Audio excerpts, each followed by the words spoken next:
What is up, everyone? I am TST's the Mudman, and it's time to figure out what we are going to play this weekend ranked in Gods Unchained. So not much has changed between this week's video and last week's. We have gotten the brand new card, Unexpected Gift, which is not a game-breaking card in and of itself, but neutral healing is always noteworthy. There's also a new variation of Dralamar Magic that performed really well last weekend that a lot of players have been experimenting with, but for the most part the meta is mostly unchanged. The most popular archetypes are still Aggo War, Hidden Rush Deception, and Zoo Light. But before we look at any decks you might want to play this weekend, let's go over all the gods and their most popular archetypes so you know what to expect this weekend. Starting off with the most popular god in War. Aggo War is the most popular deck in the game by far. Control War is better, but nowhere near as popular as Aggo War. The second most popular god is Deception. Deception's strongest and most popular archetype is Hidden Rush Deception. And then we have Nature. Nature's most popular archetype is Control Nature, however, Aggro Nature isn't unheard of either. Generally, if you see your opponent picks the Selena's Mark God Power, it means they're Control, and if they pick the Animal Bond God Power, then they're probably Aggro, unless, of course, you are playing Deception, in which case they will be picking Selena's Mark. And then we have Magic, which has risen up the popularity ladder a bit since our last episode, mostly because of that Dralamar Magic deck and the neutral healing that Unexpected Gift gives to Control Magic. The most popular Magic archetype is still Control Magic, however, Magic has so many different archetypes. They have Control Magic, Card Draw Magic, a litany of different combo decks. If you run into Magic this weekend, they are definitely like an opponent worth looking up. And then we have Death. Death can either be Anubians or Zombies. Anubians are more popular this week, and like I always say, Soulburn God Power equals Zombies, Blood Ritual God Power equals Anubians. And then our least popular god is Light. However, this is a bit deceptive.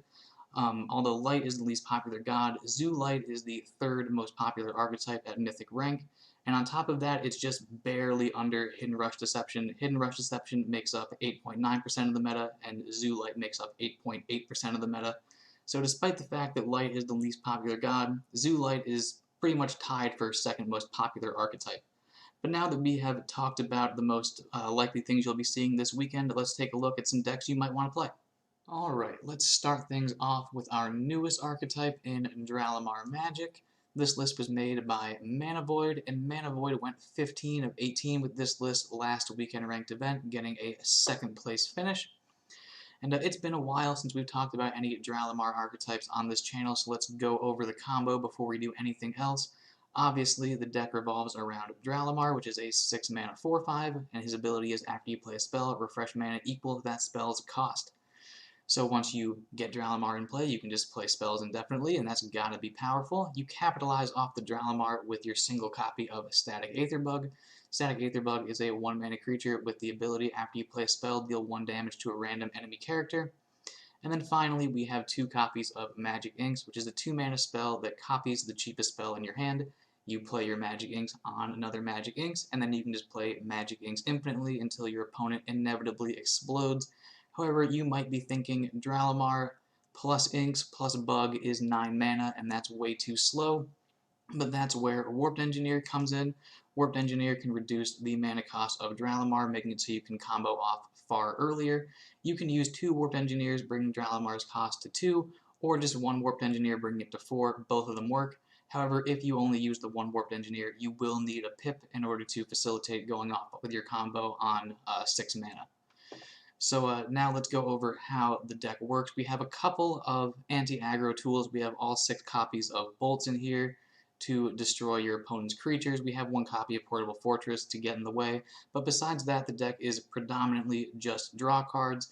We also have 2 copies of Vowed Champions. This is an important one. It's very, very flexible. It can be a draw card if you need that. It can remove an opponent's creature. It can also heal you. And since Magic doesn't have access to any healing, and this deck has to survive until at least 6 mana, the healing can come in very clutch. But one of the main reasons for this combo deck's consistency is because of the nature of Dralamar making your spells free. You don't need the entire combo in your hand to go off. All you really need is your 1 Warped Engineer, your cheap Dralamar, and then any sort of draw card, to sort of just cycle into your inevitable win condition. Your Charmers are great for drawing through things, but the most important draw card in the deck is definitely Librarian's Prayer.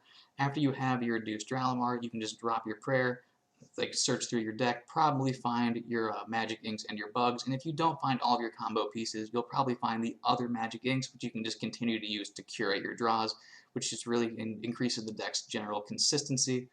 All in all, this deck performed amazingly last week. As you can see, lots of people have been trying it and it hasn't been working out that great. The deck is definitely not easy to play. A few more important notes is, as you can see, this deck chooses Mage Bolt God Power the majority of the time. Most combo decks use the Clear Mind God Power, and you can still pick Clear Mind in the control matchups.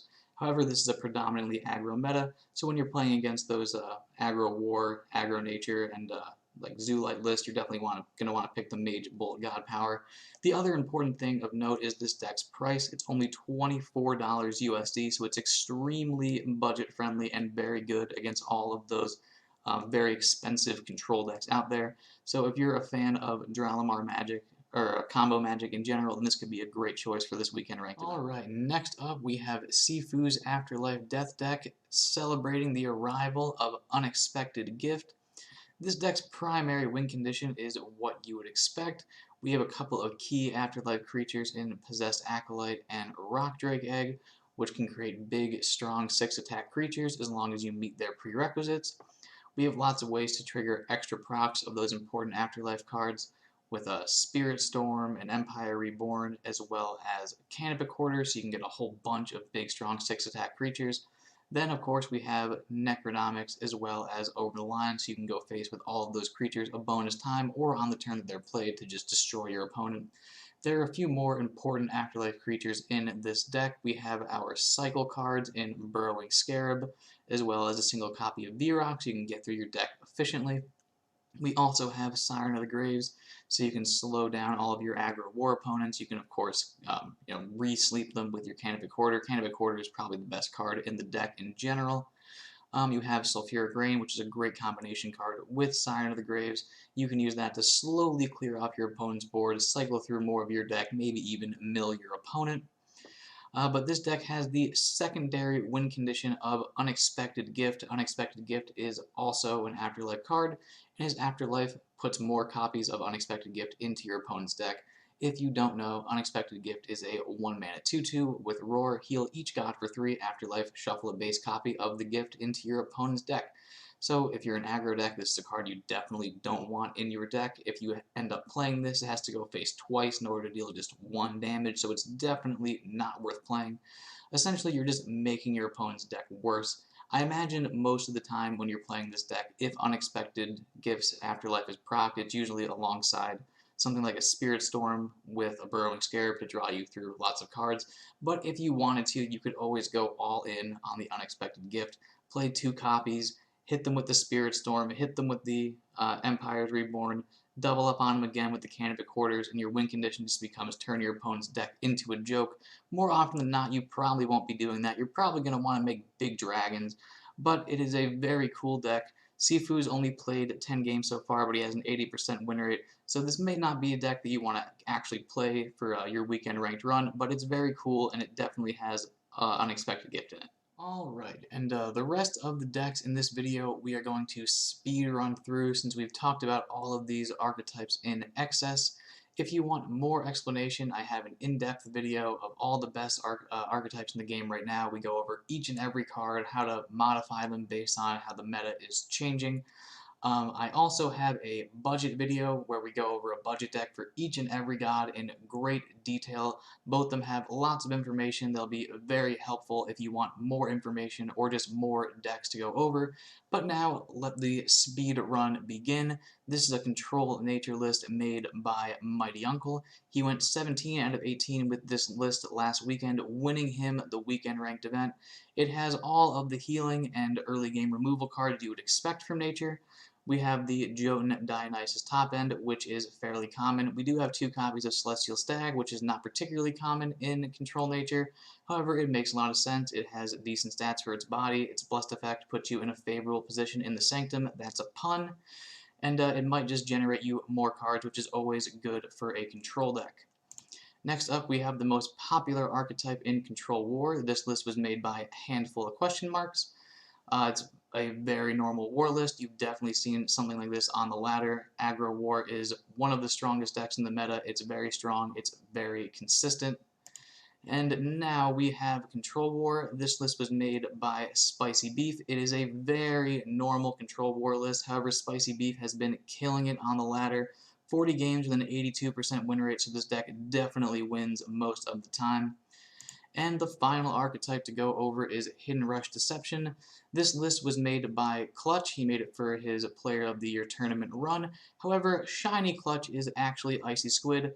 Icy Squid has played 137 games with this list with a nearly 80% win rate, so this deck is definitely good. But in conclusion, you should probably play either Aggo War or Control War this weekend.